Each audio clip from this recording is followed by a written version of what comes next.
Storm track forecast first. Cold wind blowing in as the snow that we had pretty much all day long is moving out to the south and east. We're seeing gradually drier weather moving in, gusty northerly winds blowing in as well.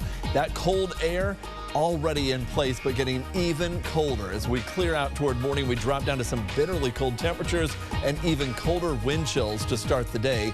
How long this cold blast will stick around coming up.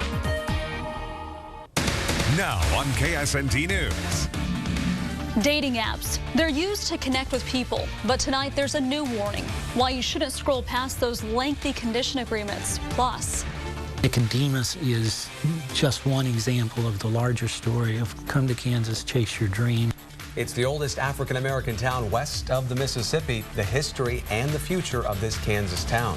And a local company became national news. Now people who used to work there are talking with us exclusively, saying a lot needs to change. We'll share what we uncovered. but first, we're dealing with winter weather. The light, fluffy snow we had most of the day could soon become a slick mess. Yeah, you're looking at dash cam video we got earlier today as that snow was falling in Topeka, but now refreezing is the concern. Thanks for joining us tonight. I'm Jace Mills. And I'm Brooke Lennington. Our team coverage continues tonight. Dan Garrett is out live, keeping his eye on any changes to those road conditions. But first, let's take a look at the timing of that extreme temperature drop with Chief Meteorologist Matt Miller. Well, the cold air is rushing in and temperatures are quickly falling below freezing in all areas. The wind chills are a lot lower than that, but the temperature is going to be really critical over the next couple of hours as the precipitation is winding down. The last of the snow kind of fizzling out on that last band of it, moving off to the south and east. So drier air is certainly moving in, but that drier air is also really cold and so quickly dropping that we're looking at the potential for anything that remains wet into the evening to freeze up. In addition to that, it's just how cold the wind is as it blows in. That's prompted a wind chill advisory for our northern counties where wind chills could push to the teens or even 20 below zero. It could get closer to maybe about 10 below zero across the southern half of the area. So very cold wind chill everywhere. But the temperature right now already down into the teens and low 20s along and north of I-70. And those are the areas that where it's wet, we could start to see what we call a flash freeze, where things go from being pretty much just liquid and no problems to drive on to being very slick very quickly, and it could change dramatically from one place to another. So you may catch you off guard there traveling around this evening. Not that everywhere will ice up, but patches of it may form. But what we will see area wide are these strong northerly winds, which are currently blowing most areas close to 20 miles per hour, currently dropping wind chills below zero to the north and west, teens and single digits in the central portion of the area. But look at what's up north of us. An even colder wind is moving in through the night. I'll take a look at how long it'll stick around coming up. And with that drastic drop in temperatures, roads could be an issue. Yeah, we're already busy watching for slick spots. Dan Garrett is live in Topeka after getting an update from some road crews. Dan. Jace, Brooke, there is a good layer of ice forming on these streets here in Topeka. Actually, a few minutes ago, I did see a car struggle to get through this intersection, so you're going to want to take it slow if you do have to go out tonight. Now, 4 crews were working on clearing the streets until 7. Now 4 crews swapped in with them and will continue to work until 7 in the morning. And they will blade slush and take care of any of the slick spots. And one Topeka woman says up until a bit ago, the roads were pretty clear. This evening they're great. They're just wet. Earlier today they were definitely a little bit more slippery. On the main roads though were fine. It was mostly slipping around on sidewalks and such. It is important if you do have to go out tonight to just take it slow, take those turns slow, and to warm up your car beforehand and make sure you're sitting in your car while it warms up so it doesn't get stolen. Live in Topeka, Dan Garrett, KSNT News. All right, thank you, Dan. And officers across the area remind all of us to take it slow in the morning. They say they dealt with dozens of crashes today. Within the last couple of hours, we learned at least 2 turned deadly in Woodson County. Now the others forced roads to close and sent many people to the hospital. And one of the bigger crashes involved a school bus full of kids. The Kansas Highway Patrol says it happened a few miles outside of Emporia this morning. The Kansas Highway Patrol says 36 students, 2 teachers, and a chaperone were on their way from Wichita to Topeka for a field trip. The bus slid into a ditch and then flipped onto its side. 17 of the students on the bus went to a nearby hospital, but they're all expected to be okay. And the other big concern for tomorrow is your health. We talked to a doctor at the University of Kansas Health System about the risk for hypothermia. Here's what she says you should know about being outside. She says shivering is usually the first symptom that you might notice if something is wrong. And she also says people can experience slurred speech, dizziness, and confusion. And she says kids are more likely to be affected than adults. So to make sure that they are bundled up if they're outside at all tomorrow. Now we've got all this information posted on KSNT.com so you can be prepared before you walk out the door. And be sure to download our KSNT News and weather apps. Those will keep you up to date on changes to the forecast and school closings when we're off the air. Both apps are free to download.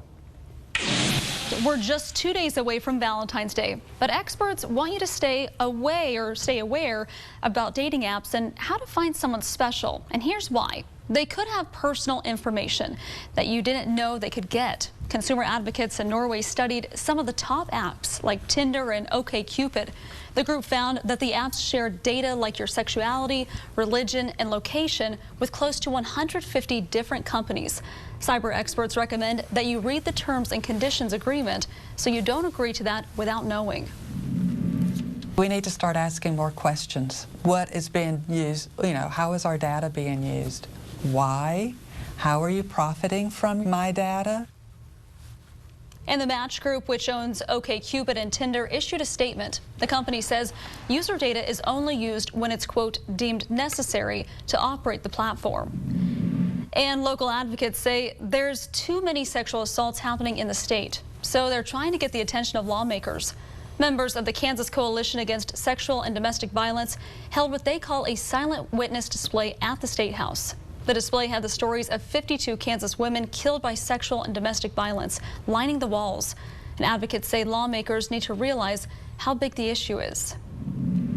They're looking at bills that pertain to the well-being of victims and survivors. So it's really important that they understand the context of domestic and sexual violence and stalking, because it is, as statistics prove, it impacts someone that they know. And the group says 1 in 3 women and 1 in 6 men experience some form of sexual violence in their lifetime. Last year, nearly 70,000 victims received services from organizations in Kansas. New tonight, the head of the Democratic Party in Iowa is stepping down. This comes just a week after the caucus debacle that shocked the country. We told you that Troy Price came under fire when the party says technical issues caused major delays in counting those votes during the Iowa caucuses. Price eventually apologized and took some responsibility for the faulty reporting methods. But Iowa Democrats will have an emergency meeting to find an interim chair this weekend. That person will oversee the recanvass of those results. Along with that recanvass, here are some other key presidential election dates to keep in mind. The next and final Democratic debate is a week from today. Just 3 days after that debate is the Nevada caucuses. The South Carolina primary is February 29th, with Super Tuesday just 3 days later after that. Many states will be voting that day, and that's when about a third of the delegates will be up for grabs. You can count on us to keep you up to speed every step of the way. KSNT is your local election headquarters. There's a local company that made national headlines, and now tonight we're digging into their controversial past. We'll hear from 2 former employees about the troubles this Topeka transport company is accused of. Later in sports, how Bruce Weber is reacting to K-State's loss against Oklahoma State. Plus, a key player steps up off the bench as the Jayhawks rally against West Virginia. Those highlights and more as KSNT News continues. You're watching KSNT News at 10 with Brooke Lennington, Jay Smills, Chief Meteorologist Matt Miller, and Pete Francis with sports. Murderers and sex offenders on the loose, and a Topeka company wrapped up in the middle. It's a scary job, but it's definitely a necessary job.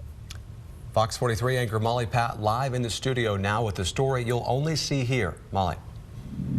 At Jace Brook, I spent months digging into a local company with a controversial past. And tonight we're hearing from former Topeka workers about a job they say can be dangerous. Wendy Smith Cole and Mark Cole worked for Security Transport Services. Wendy for about a year and Mark for just a few weeks. They were paid $9.25 an hour to drive dangerous criminals and mental health patients across the country in these vans. I have transported personally murderers, rapists, child molesters. The company located in South Topeka made national headlines after 2 murder suspects escaped from their custody last year in Utah. Law enforcement and hospitals across the United States hire STS to take prisoners and mental health patients from state to state. Now former employees tell KSNT News they weren't prepared to be behind the wheel. There is no training process. What my training process was they gave us a booklet of the statutes and stuff. And you ask questions if you knew it, and I've asked questions, and I'd get 2 different answers or 3 different answers depending on who I was writing with that time. We've been reaching out to the owner of STS, Tom Bowman, for months now to verify the claims. So when he did answer our call 2 weeks ago, he said he wasn't available for an on-camera interview. He told us the most recent escape had nothing to do with training. It was due to complacent drivers. So we asked him what happened to those drivers. He says they still work for him. Those drivers were taking murder suspects Blaine and Susan Barksdale from New York to Arizona when they overpowered the company's guards in Utah. The suspects got away after convincing the drivers to pull over on the side of the road. An internal review by the Pima County Sheriff's Office in Arizona shows the STS drivers were at fault for improperly detaining the prisoners. The 2 were on the loose for 16 days. All right, they've got hands on them now. Before U.S. Marshals found the couple hiding in Arizona. Were you surprised that the Barksdales escaped, the 2 latest couple? No. Why? Because he's had 2 or 3 other escapes. We had the one down in Las Cruces, New Mexico, where the guy got a hold of his gun because the driver's gun because he pulled over to the side of the road and took him out of the van. Not at a gas station, not at a sheriff's office, not at anything. So. No, I wasn't surprised. The Barksdales' escape wasn't the first problem for the Topeka company. In 2018, the Albuquerque Journal reported a prisoner escaped from a van in New Mexico after getting a handcuff key from inside the van. The way the vans are set up, they have cages and they have locks, but on certain locks, you know, the inmates can stick their hand through and unlock it, you know, if they, not watching. The Lawrence Journal-World reported a convicted sex offender escaped from STS in Lawrence in 2012. He was caught the next day. Our archives say in 2011, a prisoner escaped by stealing the transport vehicle in the Topeka area. He was arrested 2 weeks later in Denver and has since been convicted of killing his 5-month-old son. Idaho News reports another prisoner ran off while stopping to use the bathroom in Idaho. Wendy says that's another red flag. We were told that we need to stop at police stations or sheriff's offices or county jails to let the guys go to the bathroom. The owner was like, as long as it's a rest stop and, you're both there, we don't care. Jenna's Act regulates transport companies. It says bathroom breaks are supposed to be scheduled, and the city's law enforcement where the stop is being made needs a 24-hour notice. Other requirements include background checks, 100 hours of training, not driving alone, and not spending more than 15 hours on the road at a time. Wendy and Mark say that's not always how it goes. Out, in God knows where, and then, God knows who, and who I'm picking up and what's going on. We dug through dozens of pages of travel logs that we got from Wendy, some showing 17 and 18-hour travel days. And when we asked the owner of STS about this 19-hour travel day logged by Wendy, he said that was a breach of policy, blaming Wendy for not stopping. So what kept them going back to work every day? I have a 9-year-old grandson, and I don't want these people on the street. And that's what kept me going back. But is that enough to keep them going back? I stopped putting myself available for driving for the company. I don't want to put anybody else's life at risk because of lack of training. Yeah, it's a needed service, but you got to provide all the training. STS has been operating out of Topeka for the last 30 years. So when we went to the office, we found this letter to employees posted right inside the front door. The letter addresses complaints from hospitals, prisons, and law enforcement for policy violations. It also states that it's directed at some of their employees who are creating these bad reputations for the company. So when I talked to owner Tom Bowman about all of these claims from the former employees, he says there's a lot of good people who work for him, but he's also had bad employees as well who don't follow protocol. I posted this letter for you to take a closer look at and broken down Jenna's Act for you on our website. Just go to KSNT.com.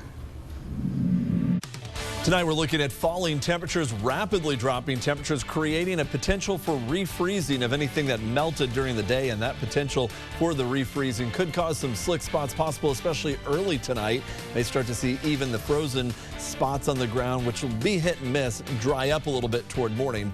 But what will not improve toward morning is the wind chill and just how low you can expect it to be, not only tonight, but through the next 24 to 48 hours. That's coming up. Now, your Storm Track weather with Chief Meteorologist Matt Miller. Very strong wind blowing through the area tonight. We'll keep those strong winds around, and with the bitterly cold air that's coming in tomorrow, that'll combine for some dangerously low wind chill in the morning. Chilly sunshine not only Thursday, but Friday as well. South wind will return. It'll take a while. Friday will still be cold, but eventually that south wind will warm us up as we head into the weekend. Right now, the roads are mainly dry in Junction City. Didn't get as much snow there, and also a lot of it melted back in the warmer part of the afternoon in the mid-30s. But for a lot of areas, we got an additional little dusting of that snow when it was really starting to turn colder. You see some of that on the pavement at Mayetta. Emporia, the wind is still blowing through. The camera actually wobbling just a little bit in those strong gusts of wind every now and then. And currently in Topeka, the visibility has improved dramatically, but keep in mind, we do have some ice forming, especially on side streets and neighborhood roads. Watch for a few slick spots, especially whatever was slushy earlier is likely going to be continuing to freeze up here in the next couple of hours. We're already down to 24 with a wind chill of 9 and those 22-mile-per-hour north winds. They have that quite a bite to them, that's for sure. 24 is the low so far. We made it up to 35, and that's while it was snowing. We had a lot more snow that fell than what actually stuck, and even still, we got 4.5 inches at Linden, 4 at Lebo, 3.3 at Emporia. 2.4 in Topeka officially, but it actually a lot more than that fell and just kept compressing and melting down. Wamego picking up about almost 1.5 inches, 1.3. 18 at Hiawatha and Blue Rapids, 17 at Riley and Concordia, and lots of 20s farther to the south and east with gusty northerly winds. Still about 22 miles per hour in Topeka. 23 miles per hour at Concordia, making it feel like 1 below 0, 4 above at Marysville, 2 above for Hiawatha, and right at 9 in Topeka. Wind chills into the teens below 0 already in Nebraska. That is moving southward as that cold air plunges in. That front has already swept through, and we're starting to get those below 0 wind chills in the northern counties. We'll see widespread teens below 0 central and north, and nearly 10 below 0 to the south. And that's not even including some of the stronger wind gusts that could still occur. Still sub-0 at noon and near 0 for a wind chill late in the day tomorrow. And it doesn't improve much heading into Friday morning. Single digits below 0 before we finally start to warm up a little bit late in the day. Cloud covers moving on out, and with that, we'll see clearing sky for the daytime tomorrow. We're looking at a high temperature rebounding back up only to 18 degrees after starting out at 7. The winds will gradually subside through the day. 9 Friday morning, and the south breezes were up to 34 on Friday, 49 Saturday, 50s by Sunday and Monday. Big warm up, only to cool down again to highs in the 30s by next Tuesday, and a slight chance for a few showers next Tuesday. Otherwise, very, very cold tonight, and then the warming trend kicks in. It was a beautiful snow from Stanley Simmons. Also a view of this in Wakarusa. A lot of that wet, heavy nature of the snow stuck to all the trees and the railings as well from Glen Voss. Another view, this one in the Tecumseh area from Chris Cushing.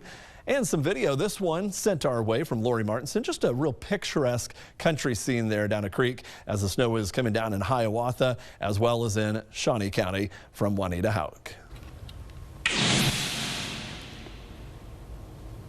Well, it's the oldest African-American town west of Mississippi, with a current population of a little more than 40 people. KSNT's Mackenzie Davis traveled to Nicodemus, Kansas. She shows us how the tiny town has managed to survive for more than 100 years.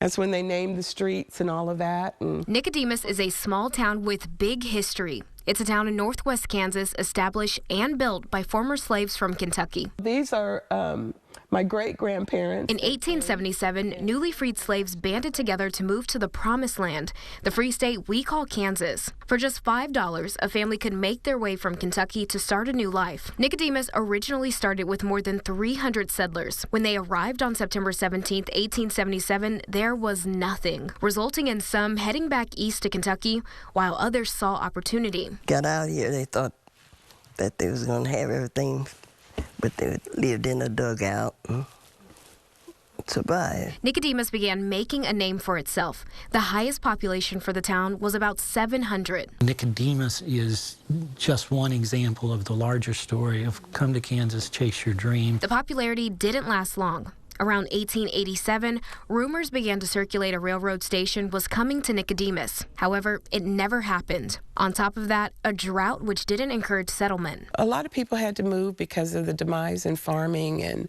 and that sort of thing, and how production was kind of going slow.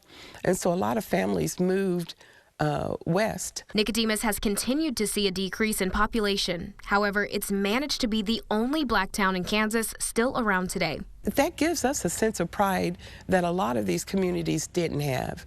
And people don't understand that we don't call it Nicodemus, we call it coming home. And so it's more than just a place to us. The town started with 300 eager settlers looking for a fresh start. And while Nicodemus has seen a population decrease, this tiny town continues to strive with the people who keep the history alive. In Nicodemus, Mackenzie Davis, KSNT News. We'll have more stories just like this one as we recognize Black History Month. Yeah, one will recognize the first African-American female meteorologist who has roots from Kansas. A really interesting story.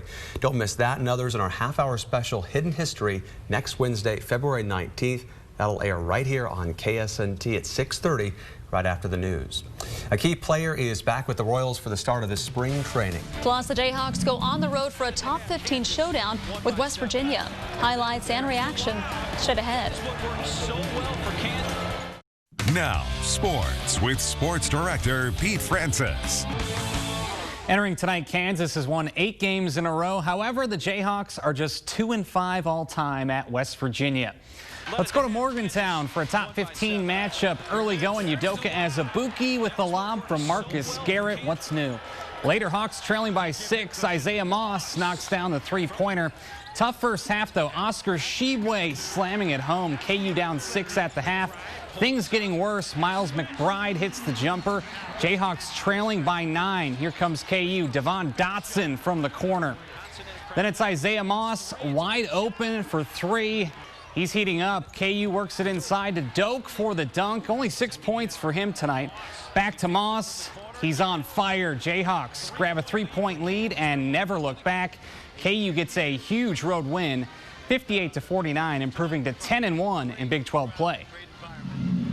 I thought that West Virginia was a lot better than us the first half. We were awful. And but we guarded okay, but we didn't rebound, and obviously we couldn't score.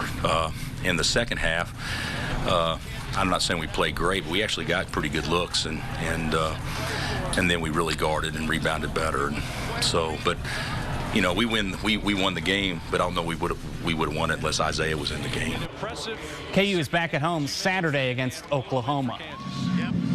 The KU women also in action tonight. They fall on the road at Texas Tech, 89-72. Well, the struggle continues for the K-State Wildcats. The Cats dropped to last place in the Big 12 last night, falling to Oklahoma State, 64-59. The Cowboys only had 1 win in league play entering Tuesday. Now K-State has lost to Oklahoma State and Iowa State in its past 2 games, the teams that join them at the bottom of the Big 12 standings. Obviously, I haven't done enough because we're not tough enough, and it's a shame. You know, it's hard to recover now, but all I can do, the shirt, the T-shirt that they had, family and stronger together, and that's all we can be. We can be a basketball family, and that's why these guys came here, and we got to stay strong together. The Cats hit the road at TCU on Saturday. Royals pitchers and catchers opened spring training today, including Salvador Perez. Perez missed the entire 2019 season after Tommy John surgery. Position players report to spring training on Monday. The Royals' first spring training game is on February 21st. That's your look at sports. Matt's back after the break with a final look at the forecast. Bitterly cold tonight as we fall to 7. We're already seeing some of the roads that were wet starting to get a little icy out there this evening. So obviously take it very slow if you do have to head out tonight. Tomorrow morning, wind chills could be about 10 below 0. Sunny and 18 tomorrow. The wind should let up through the course of the day, though. All right. Thanks for watching KSNT News at 10. Have a great night.